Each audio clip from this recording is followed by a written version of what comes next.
पाटलांनी तिचा ओलसर परत हळूच बाजूला केला. तिच्या पाठीवरून बोट फिरवली. तिच्या अंगावर काटा आला. विपाच्या हाताने त्याच्या छातीचा आधार घेतला. थांबा, ती म्हणाली, पण तिच्या आवाजात लाज होती. रोखण्याची ताकद नव्हती. आपण काही चुकीचं करतोय असं वाटतंय का तुला? नाही, उलट हे सगळं खूप हवंसं वाटतंय, ती म्हणाली आणि त्याच्या गळ्यात बिलगली. त्या रात्री. मित्रांनो, आज मी तुम्हाला माझ्यासोबत घडलेली सत्यकथा सांगणार आहे. मी कशी होते आणि कशी झाले, माझ्यासोबत काय काय घडलं, तर व्हिडिओमध्ये शेवटपर्यंत नक्की बघा. माझं नाव विपा आहे आणि मी दिसायला सुंदर आणि भरदार शरीराची होती. त्यामुळे कुणाचंही लक्ष माझ्यावर सहजच जात असेल. माझ्या डोळ्यात एक वेगळी चमक होती आणि ओठांवर हलकीशी खोडकर हसू असायचं. माझं चालणं बोलणं अगदी केस मागे सरकण्याची अदा देखील लोकांना भोवत घालत असे. पण माझी तकदीर खराब होती. मला दारुडा नवरा भेटला. गावाच्या टोकाला एका ओसाड शेतात पाटलांची मोठी शेती होती. दुरूनच दिसणारी एक झोपडी, जणू त्या शेतीचं मन. पाटील गावातल्या प्रतिष्ठित श्रीमंत पण मनाने एकटा त्या झोपडीत बराच वेळ घालवत असत. त्याची बायको वारली होती अनेक वर्षापूर्वी आणि मुलं शहरात स्थायिक झाली होती. त्या झोपडीत काही वर्षांनी एक वेगळी सावली यायला लागली. विभा, गावातल्या गरीब घरातली, पण दिसायला अत्यंत सुंदर, तेजस्वी. तिचा नवरा दारू पिऊन तिला सतावत असे. घरात शांती नसायची. त्यामुळे विभा कामाच्या निमित्ताने बाहेर पडू लागली. पाटलांच्या शेतात काम मिळतंय का? एक दिवस तिने विचारलं. ये ग, उद्यापासून सुरू कर, पाटलांनी शांतपणे उत्तर दिलं. पण त्यांच्या डोळ्यात एक चमक दिसली. त्या दिवसानंतर विभा रोज शेतात यायला लागली. सुरुवातीला ती अंतर राखून राहत होती, पण पाटलाची नजर तिच्यावरून हटायची नाही आणि तीही त्याची नजर चोरून पाहू लागली. एक दिवस आभा भरून आलं होतं. पावसाच्या सरी पडल्यानं सगळं शेत ओलं झालं. सर्व मजूर पळून गेले, पण विभा अजूनही काम करत होती. पाटलांनी तिला आवाज दिला, ये झोपडीत, ओलसाद झालीस. ती ओल्या केसांनी गच्च साडीने थरथरत झोपडीत आली. थोडं वर की जा, पाटील म्हणाले. झोपडीत शांतता होती. केवळ बाहेर कोसळणारा पाऊस आणि आतून श्वासाची धडधड. पाटील तिच्याकडे पाहत होते. तिच्या गालावरून एक थेंब पाणी सरकत होता. तो थेंब त्याच्या मनात उठलेली लाट बनून गेला. खूप दमतेस ग, तो म्हणाला. हो, पण काम केल्याशिवाय पर्याय नाही. आणि मी. त्याने तिचा हात हलक्याने धरला. ती थोडीशी थर कापली, पण हात सोडवला नाही. त्या दिवशी पहिल्यांदा शेतातल्या झोपडीत पावसाच्या आवाजात दोन एकट्या जीवांनी एकमेकांच्या जवळ येण्याची सुरुवात केली. शेतातली झोपडी, पावसाची ती रात्र त्यांच्यासाठी काहीतरी वेगळं घेऊन आली होती. विभा आणि पाटील दोघेही ओले होते, पण आतून त्यांचे मन जळत होते. ओल्या कपड्यामधून साडीचा पदर सरकत होता आणि पाटलांचा हात नकळत तिच्या मानेकडे सरकत होता. विपा थोडीशी मागे सरकली, पण तिच्या डोळ्यात लाज आणि परवानगी दोन्ही स्पष्ट होती. तिला घाबरायला होतं. पाटलांनी विचारलं, घाबरायला नाही, पण हे सगळं योग्य आहे का? ती म्हणाली.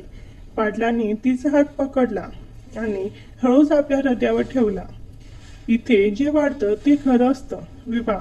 आपण दोघं एकटे आहोत, पण का? तिच्या डोळ्यात पाणी तरळलं. माझ्या नवऱ्याला माझं अस्तित्वही लक्षात नसतं आणि इथे तुम्ही मला एक आधाराने पाहता. तो एक क्षण. झोपडीच्या टोमन दरवाजातून येणाऱ्या विजेच्या उजाडात ती त्यांच्याजवळ सरकली. पाटलाने तिचा ओलसर पदर हळूच बाजूला केला. तिच्या पाठीवरून बोट फिरवली. तिच्या अंगावर काटा आला. विपाच्या हाताने त्याच्या छातीचा आधार घेतला. थांबा, ती म्हणाली, पण तिच्या आवाजात लाज होती. रोखण्याची ताकद नव्हती. आपण काही चुकीचं करतोय असं वाटतंय का तुला? नाही, उलट हे सगळं खूप हवंसं वाटतंय, ती म्हणाली आणि त्याच्या गळ्यात बिलगली. त्या रात्री. शेताच्या झोपडीत एक नवं नातं फुललं. ते फक्त शरीराचं नव्हतं, त्या दोघांच्या मनाची एकत्वात एकत्र आलेली होती. दोघांचं मन काही क्षण चाललं. हवा थोडी कुजबूत होती आणि मनातले विचार खोल खोल उमटत होते. ती म्हणाली, कधी कधी मनातलं खूप काही बोलायचं वाटतं, पण शब्द मिळत नाही. मी तिच्याकडे पाहिलं. तो क्षणभर थांबून बोलला, आज मला खूप दिवसांनी मोकळं वाटतंय तुमच्यासोबत. मी तिचा हात हळूच पकडला. तिच्या डोळ्यात एक प्रकारची भावना होती की जणू ती खूप वेळापासून थांबलेली होती. हळूहळू आमचं मन संवादात बदलत गेलं. तो माझ्या हातावरून हात फिरवला. मी थोडीशी लाजली आणि म्हणाली, पाटील, इतक्या जवळ कोणी आलं तर गोंधळून जायचं वाटतं. पाटील हसून म्हणाला, आपण दोघं खूप दिवसापासून एकमेकांना समजून घेत आलो आहोत. आज फक्त ती भावना शब्दात उतरली. आम्ही एकमेकांच्या मिठीत शिरलो. काही बोललो नाही, पण त्या मिठीत हजारो शब्द लपले होते. कुठलाही वासना नव्हती, फक्त प्रेम, जिव्हाळा आणि त्या रात्रीची गंधाळलेली शांती होती. ती माझ्या खांद्यावर डोकं ठेवून बसली आणि त्याने माझे केस अलगद हातात घेतले. पाऊस परत हलकासा सुरू झाला. आमचं मन त्या पावसात मिसळून गेलं. पाटलांनी ती रात्र तिच्या कुशीत झोपून पूर्ण केली. ओल्या केसाचा सुगंध, गालावरचा उष्ण श्वास आणि झोपडीत पसरलेलं त्यांचं गूढ सुख. पुढच्या काही आठवड्यामध्ये झोपडीचं गुपित एक नशा बनून गेलं. विभा रोज संध्याकाळी उशिरा थांबत असे आणि पाटील तिच्यासाठी गरम चहा करीत. ते एकमेकांच्या मिठीत विरघळून जात. पाटलांचं प्रेम त्यांच्या हाताच्या स्पर्शात तिच्या गालावरच्या उतरलं होतं.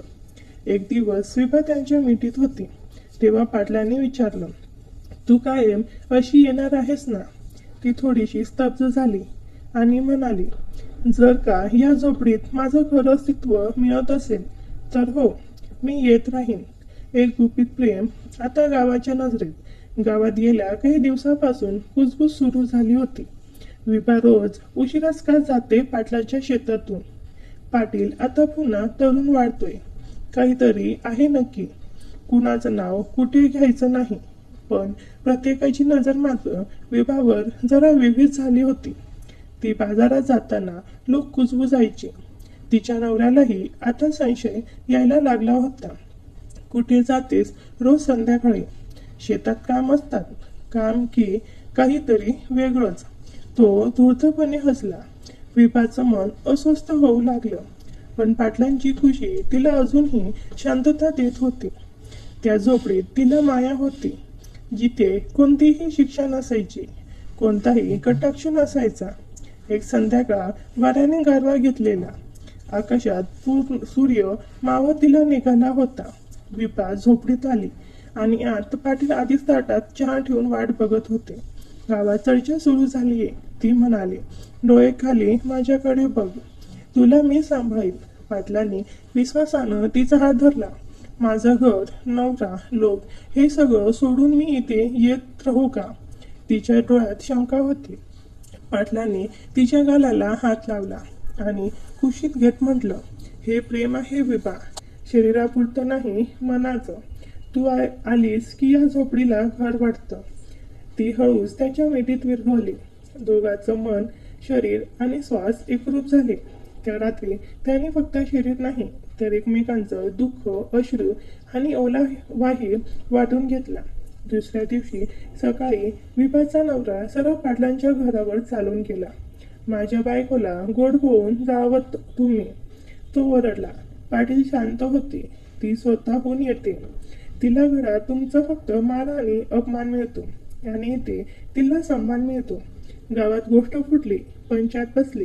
पाटलांनी पंचायत समोर म्हटलं, माझं वय झालंय पण प्रेम अजून जगतंय. मी काही लपवणार नाही. ती माझ्या झोपडीत येते कारण ती माझं मन आहे. पंचायत आवाज झाली. कुणालाच बोलता आलं नाही. पण त्या दिवशी गावात एक गोष्ट नक्की पक्की झाली. पाटील आणि विभा हे फक्त शरीरासाठी एकत्र नव्हते तर एकमेकांच्या एकटेपणावर त्यांनी प्रेमाची फुंकर घातली होती. प्रेमाला नाव द्यायचं होतं पण गाव, घर आणि भूतकाळ अजून थांबलेला नव्हता. पंचायत मधल्या त्या दिवशी नंतर पाटील आणि विभाचं आयुष्य बदलून गेलं. झोपडीत आता एक वेगळी शांतता होती. बाहेर गावाचं वादळ असलं तर झोपडीतील प्रेम अजूनही जिवंत होतं. त्या रात्री चंद्रप्रकाशात पाटील आणि विभा एकमेकांच्या मिठीत होते. विभा पाटील हौस म्हणालो, हे हसच गुपचूप किती दिवस, आपण याला नाव द्यायचं का? विभा चटकन उठून बसली. कसली नाव? लग्न. तू माझ्या घरात ये, माझ्या आयुष्याची खरी साथीदार बन. तिचे डोळे पाणावले. माझं आयुष्य इतकं गडद झालंय पाटील. एकदा लग्न झालंय, समाज अजूनही तेच गृहीत धरतो. तू मोठा माणूस आहेस, तू माझ्यामुळे बदनामी करून घेणार. पाटलांनी तिला जवळ ओढलं. जेव्हा तुझ्या डोळ्यात मी स्वतःला पाहतो तेव्हा मला समाज दिसत नाही. तू येणार आहेस का माझ्या घरात? ती गप्प होती, पण तिचं हृदय हो म्हणत होतं. एका आठवड्याने पाटलांनी गावात जाहीर केलं की ते विभाला घरात आणणार आहेत. काही जणांचा विरोध होता, काही जण हसत होते. विभाचा नवरा गाव सोडून गेला. त्याचं पुरुषी अहंकार त्या निर्णयाने पूर्णपणे मोडून निघालं. विभा आता पाटलांच्या वाड्यात राहायला आली. ती आता झोपडीतली कुणीतरी नव्हती, तर पाटलाच्या घरातली ती होती. त्याच्या जीवनात तिची अर्धांगिनी. पण सुख एवढ्याने थांबत नाही. एक रात्र वाड्यातलं अतरंगत विभा दाराशी उभी होती. अंगावर हलकीच गुलाबी साडी, केसात मोगराचा गजरा. चंद्रप्रकाशात तिचा चेहरा अजून उजळत होता. पाटील, आज मला खूप वंजारून घ्या. तिचा स्वर हळवा आणि कंपित होता. पाटील उठले. तिने त्यांच्या समोर पदर हलकासा ढासवला. ती आता कुणाची बायको नव्हती, ना कुणाची मालकीची. ती फक्त प्रेम करणारी एक स्त्री होती. ते जवळ आले, तिच्या गळात हात टाकला. तिच्या पाठीवरून बोट फिरवत त्याचा श्वास तिच्या गालाला भिडला. माझ्या झोपडीतलं तुझं पहिलं स्पर्श आठवतंय का? पाटील कुजबुजले. आणि तुमच्या मिठीतलं पहिलं ऊब अजूनही जिवंत आहे, ती म्हणाली. त्या रात्री त्यांनी एकमेकांना नव्याने उघड केलं. केवळ शरीरानं नाही तर भावनांनी. कुशीवर तिने त्यांच्या छातीकडे डोकं टेकवलं आणि म्हणाली, या वयात मला जे काही मिळालं ते केवळ तुमच्या प्रेमामुळे. गावात अजूनही काही जण तोंड वाकडं करत होते, पण पाटलांचं ठामपण आणि विभाचं सौंदर्य एकत्र आलं की सगळ्या वाऱ्यांना दिशा बदलावी लागत होती. त्यांची कहाणी अजूनही लिहिली जात होती. शेतातल्या झोपडीतून वाड्यापर्यंत आलेली, समाजाच्या विरोधातून उभी राहिलेली आणि प्रेमाच्या उत्कट उभेत नांदणारी. झोपडीपासून वाड्यापर्यंतचा प्रवास आणि आता आयुष्याच्या नव्या शेतीत. विभा आता पाटलांच्या वाड्यात होती. तिच्या केसात मोगऱ्याचा गजरा नेहमीच असायचा आणि तिचं हास्य वाड्यात नवं तेज भरायचं.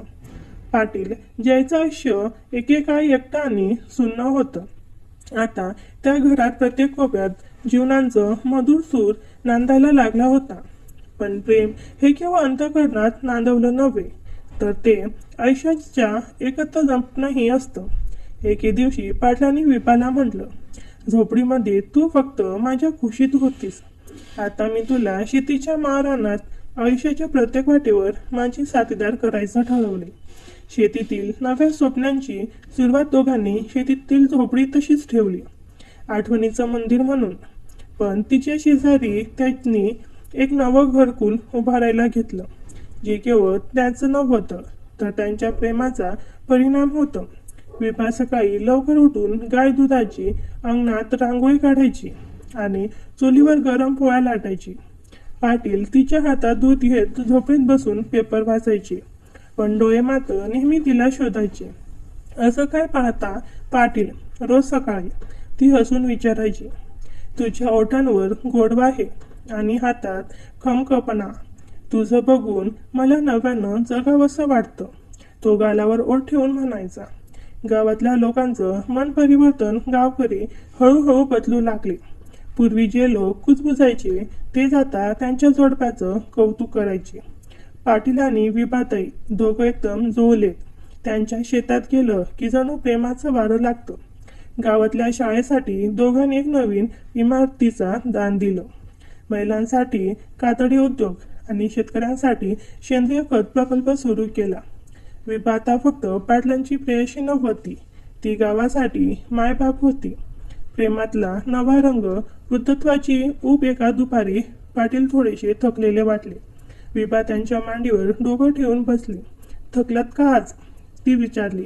नाही ग, फक्त आज वाटतंय की तू नसलीस तर माझं काहीच उरणार नाही.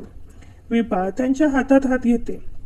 माझ्या आयुष्याला अर्थ तुमच्यामुळे मिळाला आहे. मी शेवटच्या क्षणापर्यंत तुमच्या खुशीत राहीन. ते एकमेकांच्या मिठीत विरघळले. आता त्यांच्या प्रेमात आग नव्हती, पण ऊब होती. शरीरानं नव्हे तर मनानं घट्ट जुळलेले ते दोघं. झोपडी आठवणीचं मंदिर. ते दोघं अजूनही कधीमधी त्या झोपडीत जाऊन बसायचे, जिथे प्रेमाची पहिली ठिगणी पडली होती. त्या रात्री पाटलाने झोपडीत तिच्या कानात कुजबुजलं. आजही तुझ्या स्पर्शाने मी पुन्हा तरुण होतो. विभा हसली आणि हलक्या मिठीत त्याला लपवून घेतलं. त्यांची प्रेमकथा इथे संपत नाही. भाग 2 लागत असेल तर कमेंट करा. धन्यवाद.